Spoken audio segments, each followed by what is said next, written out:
Good afternoon. I think we'll start at 3:30. Thank you for joining us today. I hope you were in the right session. If not, my name is Oren Beit-Arie. I'm from ProQuest and ex-Librarians. I'm very excited to be here today to talk about an important area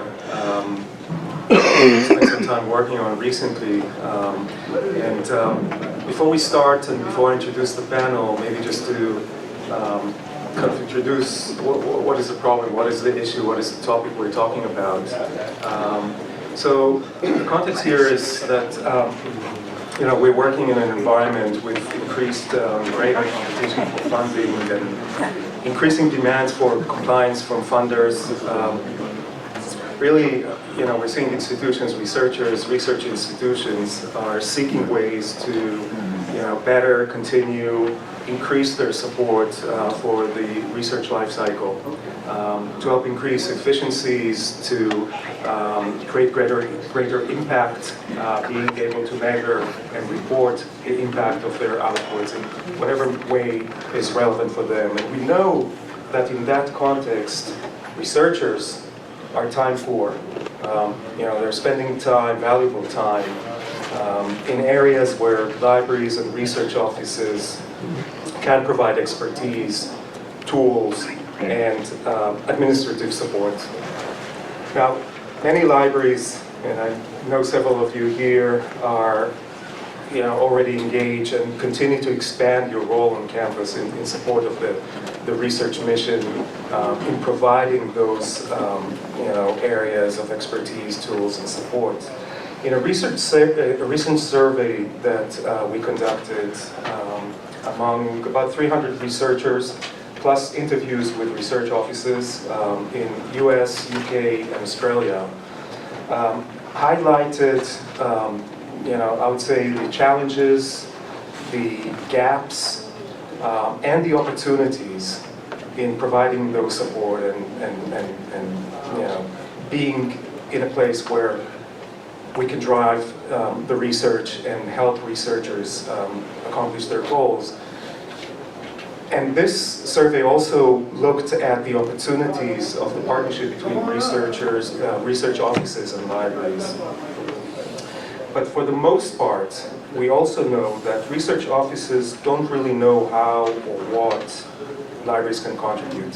This is particularly true in North America, where we're seeing libraries being in a position where they have to reach out to research offices and outline what services can be provided and build build those relationships.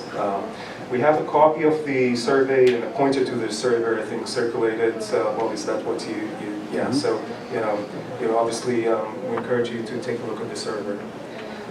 So, as part of our work in ex-Librarians and ProQuest in this domain on a new library services research services platform called Esploro, and in order to build or to help build this relationship, we established in May a new research management advisory council with both senior librarians and research administrators and research officers, VPRs. And today we have 3 of the council, members of the council here to discuss this critical relationship with the research office and to share strategies that they are using for building those relationships and strengthening these relationships. So, Maggie Farrell, Dean of Libraries in the University of Nevada at Las Vegas. Kenning Arlitsch, Dean of Libraries at Montana State University, and Chuck Eckman from Dean of Libraries from University of Miami are here with us today. We planned this session to be a panel discussion. We'll hear from the panel, but we want to leave enough time for a conversation to hear from you, both questions and hopefully some answers to some of those questions as well. So with that, let's just start it off with a question.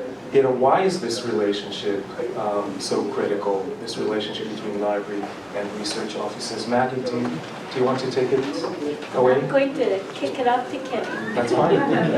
Passing the ball. So I would say that so Montana State University is a land-grant university. We have a tripartite mission of teaching, research, and community engagement. And that's probably not very different from most universities, whether they're land-grant or not. But if you strip it down, those are the three pillars, the three important parts of our mission. So for that reason alone, research is important. And the library's ability to support that research on campus is very important. The reason it's important, I think, to develop a relationship with a VPR is because most VPRs have very low expectations. Are there any VPRs in the room? Most VPRs, I think, have very low expectations of what libraries can do to help amplify the impact of research on their campuses. So just a quick anecdote. When I started work at Montana State in 2012, and about a year later, a new VPR joined us. Her name was Renee Rejo-Pera. She was a very high-powered researcher who came to us from Stanford University. And even before she got to MSU, I reached out to her, wrote her a letter. I was leading a grant proposal with the computer science department. We were applying to the NIH for a big data computing grant, and I asked her for a letter of support. And she told me later she was absolutely stunned to get that request, which she did fulfill. We didn't get funded in the end, but the point is that making that request of her was something she never expected. She said she had never even had a conversation with a dean of libraries at her previous institution. And so I think that made an impression, and that's helped to early on get me on her radar, and it developed into a very fruitful relationship. So I think librarians need to be very proactive about reaching out to their VPRs.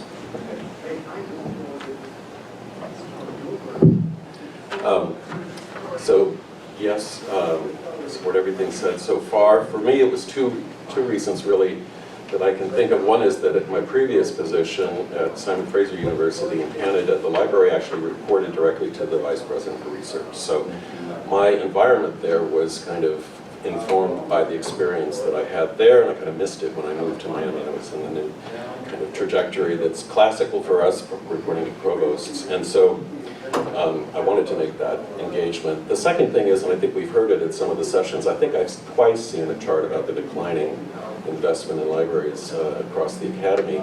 And to me, and this builds off of Kenning's comment, with research being a key pillar for all of our institutions, you really don't want to be out of that loop in any way as you're moving forward, if you're thinking about sustainability of library operations. Well, and I think at all of our universities, research is either a strategic priority or it's part of the mission of the university. So as the university goes, so do the libraries in terms of relevance that Chuck just talked about. Another factor is that librarians have expertise and skills that can really advance the research mission. So it's critical that we are engaged in what we commonly refer to as the life cycle of research. But we also know that the relationship, even though it's critical, sometimes it's a challenge to pull together. And Kenny mentioned the lack of awareness of what librarians can contribute to the research process. Any relationship takes time, so as both Chuck and Kenny mentioned, reaching out and being proactive takes a lot of time, and most librarians are fairly busy already. Often there is turnover in the research office, so just as you get to know one vice president for research, in comes another, or you make headway with a research program in a college, and then those individuals leave.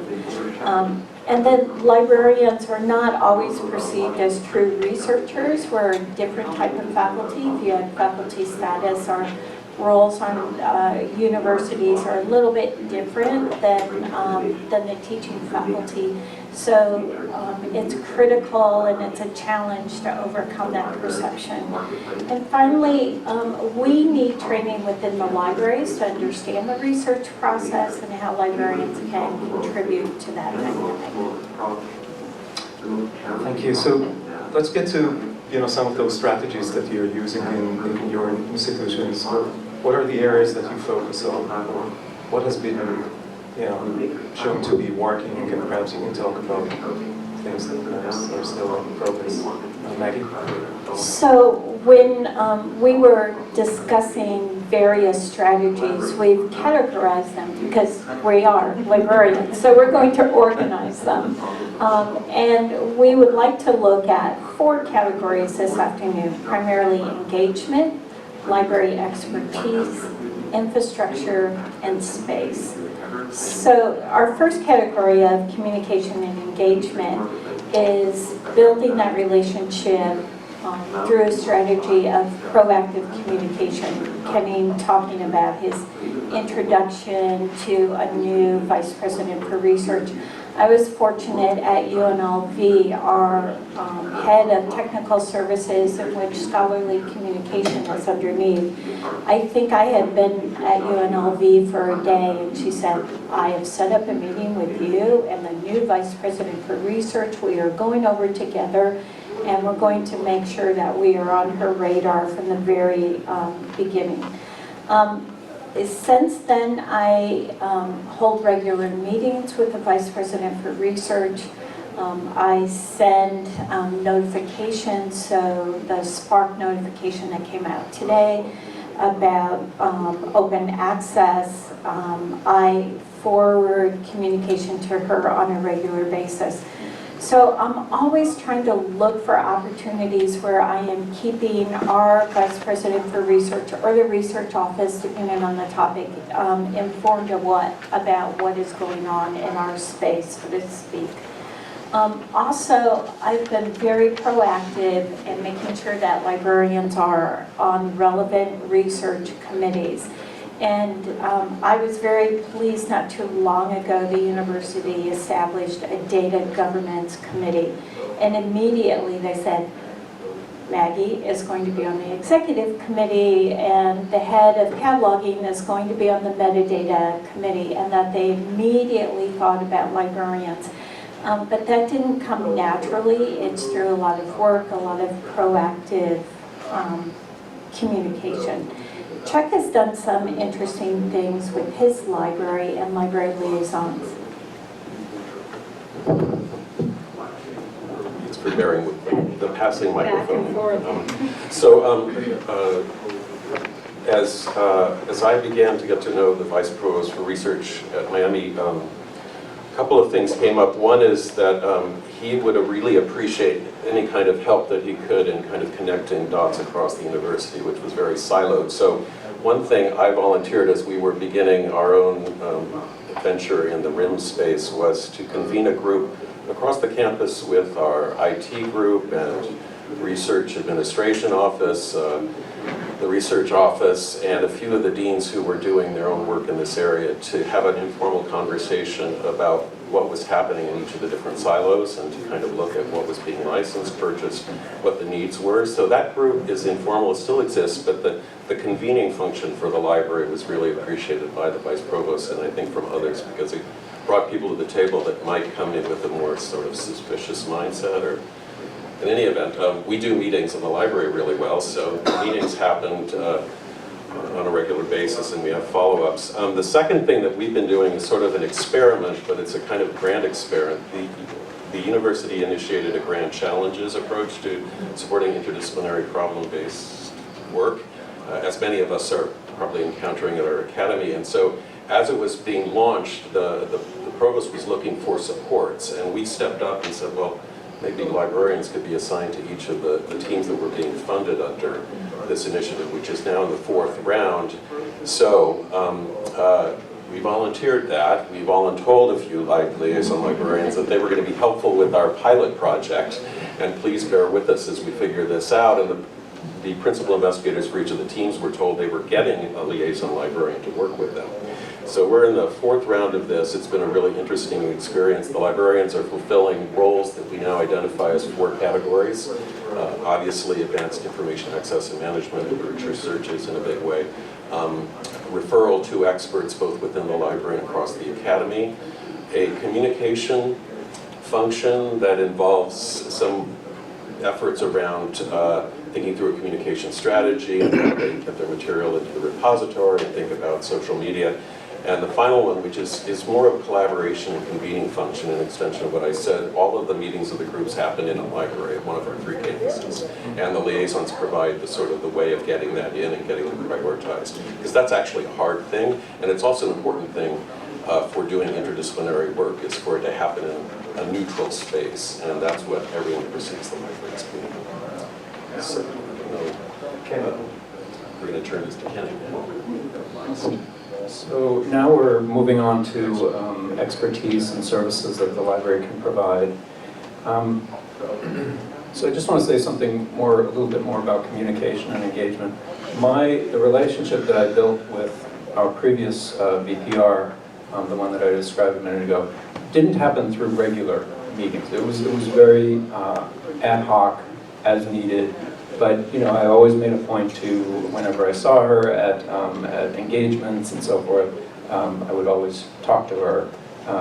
And that, coupled with as-needed meetings, very hard to get onto her schedule, really helped that relationship develop.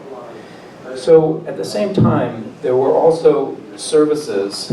So when I had the opportunity a few years ago, through a position vacancy, I hired into the library a grants administration coordinator. And I urged my faculty, or made it clear, whatever side of this you want to look at, made it clear that my expectation was that we were going to apply for more grants within the library. And fortunately, I have a core of faculty who are very enthusiastic about this. And it's been successful. I mean, the number of grants that the library has applied for and gotten has been noticed in the sponsored programs office. And it was facilitated by that hiring of the grants administration coordinator. He takes care of all the things that the faculty don't want to deal with in the grants administration process. He works very, very closely with the sponsored programs office. So it's been very successful in increasing the grant proposals that we submit and the money that we've brought in. That same VPR that I was telling you about, at one point in one meeting, I heard her complain vociferously about an NIH grant that she had submitted when she was still at Stanford.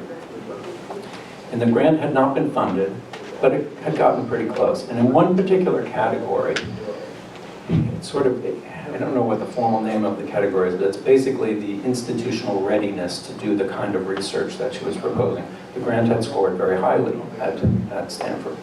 She came to Montana State, she reworked the proposal, submitted it again. And this time, the score in that category, is the institution ready to do this kind of work, came back very low. And the comments from the grant reviewers were, MSU doesn't do this kind of research. And she was furious because she says, of course we do this kind of research. So I started thinking, why is that? Why would grant reviewers maybe think that we don't do that kind of research? What's the first thing a grant reviewer is going to do? They're going to go search, most likely in Google, right, for the topic of the research. And if Google cannot infer that the institution or an organization within the institution does that kind of research, it's not going to show results. So that led to a whole thread of research for me that I call semantic web identity. Basically, in a nutshell, really fast, if you do a search in Google and you see that knowledge card pop up on the right side for an entity, right, for an organization or a person, that's an indication that Google understands what that entity is and what it does, okay? And Google pulls information about entities from a variety of trusted sources. If it can't find verifiable sources from facts from multiple sources, it will not display a knowledge card. Okay, the knowledge card is just an indicator. So I started looking through, started Googling all of our organizations at Montana State. You can do this too. I encourage you to do this, in fact. See where the knowledge cards pop up. At the top level of the institution, yes, no problem. Start digging lower. Go to the colleges. Go to the departments. Go to the centers and institutes. I'll guarantee you that at some point the knowledge cards disappear. And that means that Google doesn't know that those organizations either exist or what they do. And therefore, it cannot connect them with brand reviewers. Okay? So I told her about this and developed this service, and we actually got semantic web identity established for top-level colleges, at least. We haven't been able to work our way all the way down yet. But this is an important expertise, I think, that librarians can deliver. Another thing that we created, two more things that we created at Montana State. We developed something called the Repository Analytics and Metrics Portal, or RAMP for short. And RAMP was originally developed as part of a grant, an IMLS grant, to accurately count downloads from institutional repositories. Okay? Most IR managers, when they count downloads from repositories, either use Google Analytics or they use log file analysis. Both are horrible for IR. Google Analytics horribly undercounts because it's only meant to count page views, HTML page views. Log files horribly overcount because they have so much robot traffic in them. Okay, so we developed this web service, and I was able to then show our VPR that instead of the 200 or 300 downloads a week that we thought we were getting, what Google Analytics was showing us, we're actually getting 5,000 downloads from our IR from all over the world. So this means this was a way to show her that MSU research is being used around the world. I'll leave the other thing for later. Yeah, I think that you're really touching now, kind of moving from expertise to infrastructure based on the categories that Maggie you laid out. So, what other infrastructure tools, services you provide in your institution? Maggie, do you want to start? I think most of us are engaged with institutional repository, which can be an infrastructure as well as a service, and hosting local content and promoting that content. Also, in terms of expertise and infrastructure, looking at joint positions. So at UNLV, we have a data management and reputation management librarians, and those have either a joint reporting line or a dotted reporting line to the Office of Research. And so that's a service as well as an infrastructure. And I think, Chuck, I'm going to turn it to you so that you can talk about some of the infrastructure that you're doing in terms of your repository as well.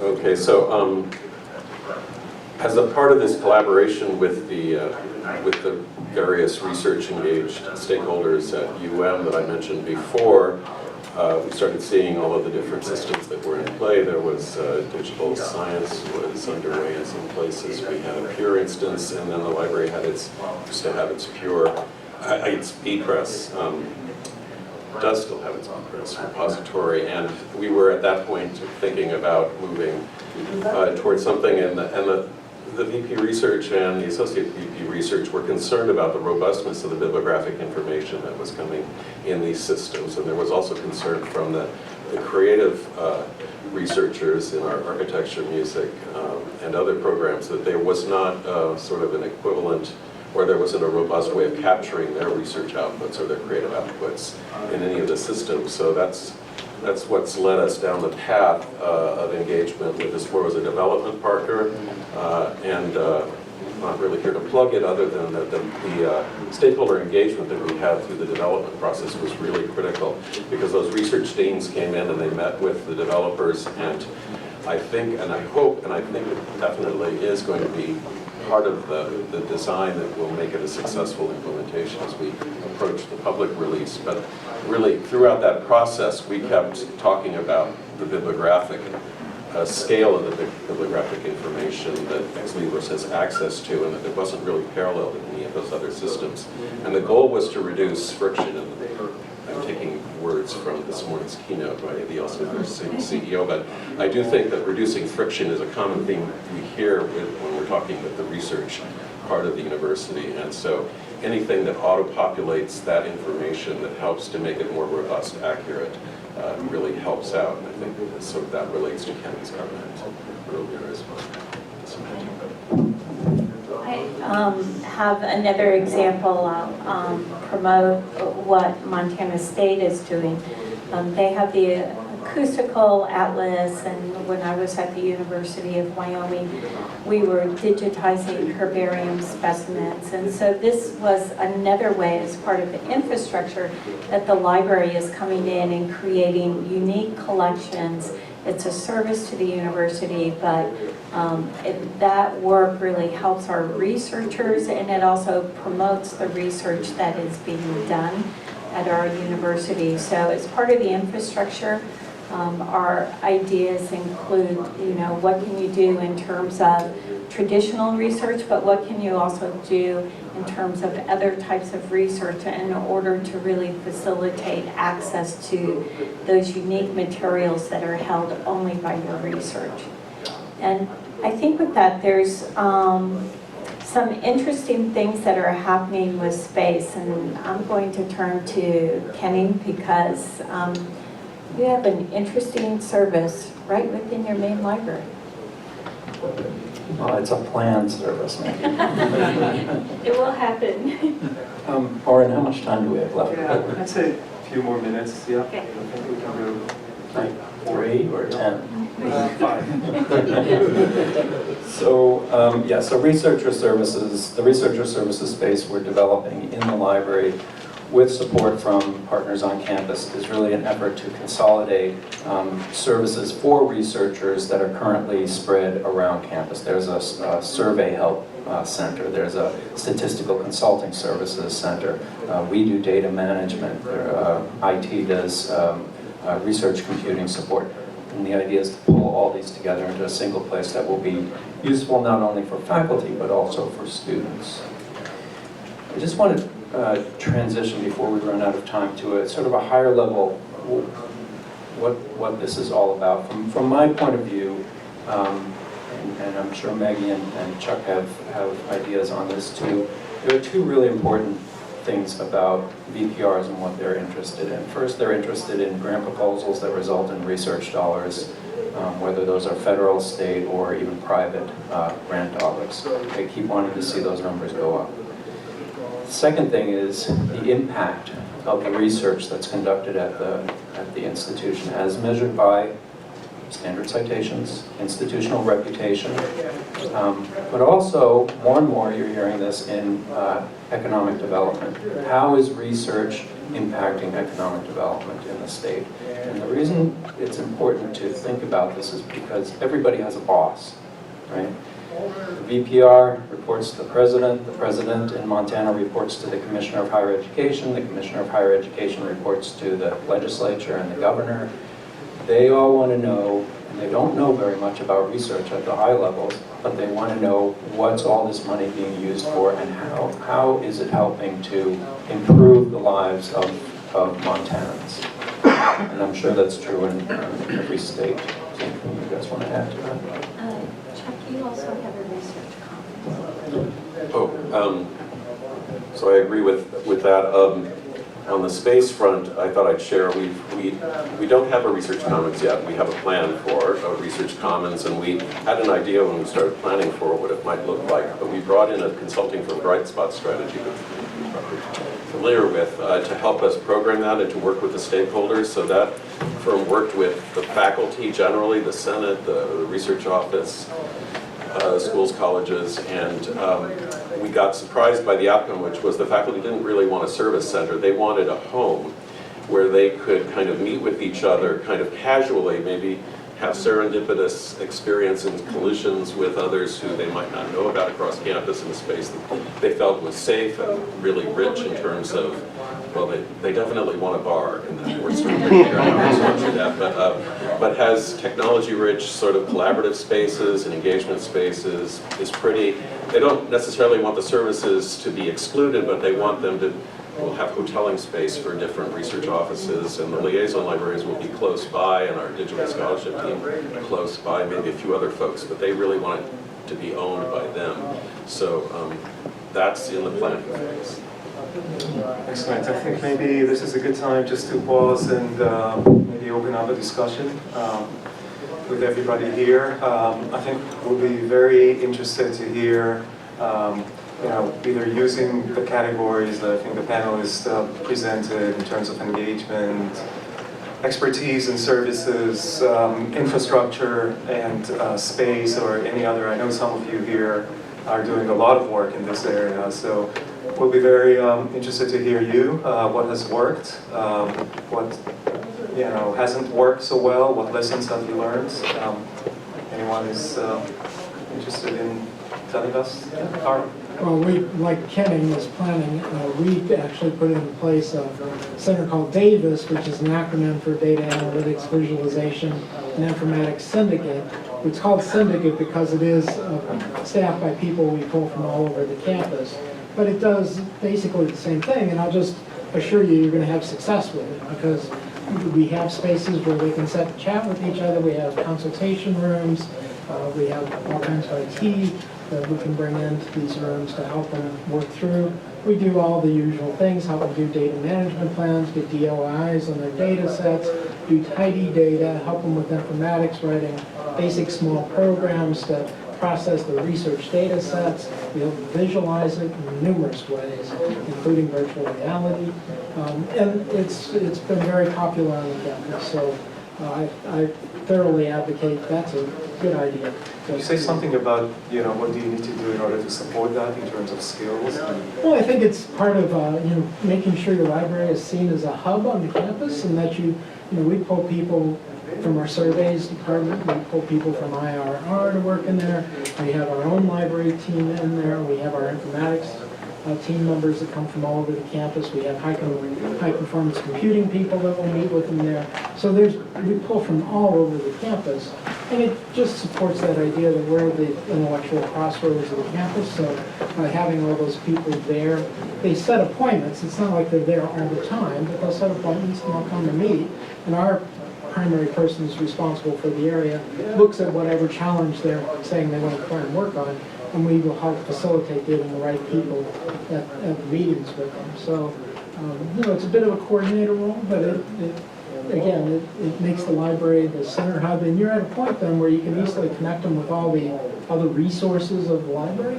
So I think it's, we've had, like I said, a lot of take up on it, and it's really, we have a lot of success stories that come out of that area. So we've helped everything from entrepreneurs to humanities scholars to just standard STEM researchers. So it works. I will add to that we don't have space in the main library for such a service. So the research office is creating a space on the main campus, and what we are doing is that it's being constructed right now, we'll have office hours. So even if you can't host it or it's not underneath your control, you can still participate in similar services such as this. I worked with one librarian, and he would have office hours over in the research office. He was a scholarly communications librarian. So there are ways to use space in order to make those collisions, as you mentioned, Chuck, happen. Yes, please. Take advantage of your good relationships with your VPRIs. The person in that role at my institution strikes me as kind of a scary person. And you really do need to work on that relationship. I think there are ways we can do it, but so in the library, we have an emerging and fairly robust research data management service. And as part of that, we wanted to apply for a membership in the Open Science Framework. It's free. There are a lot of advantages, to joining. And so as it worked its way from the library's contract person through purchasing and contracting services, somehow got caught in the VPRI's office. And now, library people, it feels like we've been summoned to a meeting with the VPRI and I don't know who else. And so, what do you think a VPRI is going to, why? It was just a little minor contract for a free membership. Why are we being summoned to the VPRI's office? I don't have an answer, but I would ask you, how is this contract going to help the VPR? Well, I mean, I think it fits into, and we see it as fitting into and supporting all the data science initiatives on campus. It's going to immeasurably help us provide resources and referrals to the people that come and consult. I'm just worried that maybe do we step over a line, or do we tromp into territory that, they see as their own? I don't know, it's hard to imagine they're going to walk in and they're going to congratulate us on, trying to get this membership. Well, they may just want to understand what it is. They may not know what it is or, Okay. or how it can help them. That would be good. And you used the word there, immeasurably. I would encourage you to try to measure Okay. the impact. I mean, the VPR is all wants to know how you're going to help amplify research. And this will help amplify research, but he or she maybe doesn't understand how. And making that case, being able to show them how it will help. You're ready to make the case. Okay.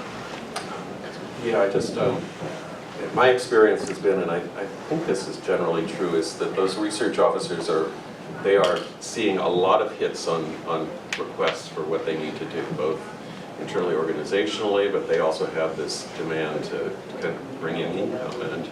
And so what I suspect may be occurring, but I don't want to be held accountable for this, No. is that they see a potential ally and they're surprised and they want to know and understand more, and they might want to learn from it. And so the conversation could be a very fruitful one, an open one, that could lead to great things, but I don't want to be held to. I'm excited but scared.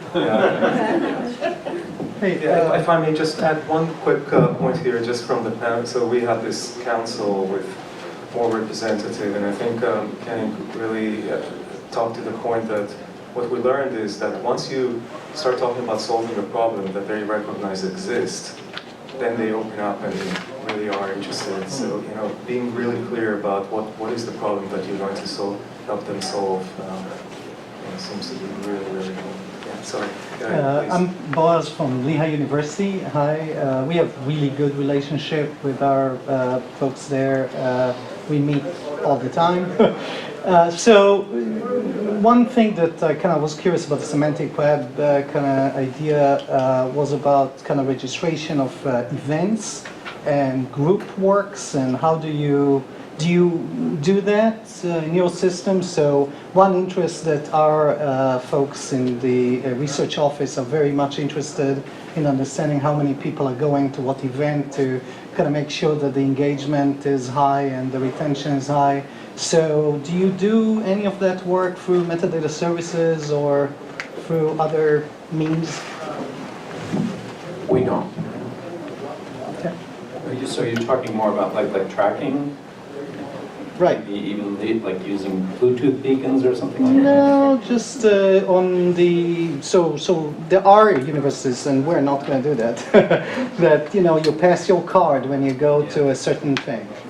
There is a way to do that if you do some social networking, kind of, I like to go to something. That also is a measure, so I don't know where. So I'll walk my comment back a little bit. We do that for some student success services. Yeah. That's mostly more related to teaching. So we have something called Champ Change, where yes, students, when they come in for tutoring services, for instance, they swipe their card and they get credit for that. But that's a way of tracking use. Yeah, I think we may have time for one quick question or comment, or anybody who wants to share their experience. Hi. Please. Quick question, Kenny. So the ramp and the other services you're developing, will they be open source and can other universities use them? I love this question. I get this question all the time. There's nothing proprietary about RAMP, but for everybody to create a RAMP would defeat the purpose of aggregating use and performance data for the distributed IR that we have, right? So what we're doing is aggregating a large data set that we're making available for research. But if you set up your own RAMP, that will help you track downloads of your own IR, but it won't help you compare to other IRs. You can register with RAMP, and I'd love to talk to you about that. All right. Any last comments from the panelists? Well, we thank the panelists and thank you as well. Thank you.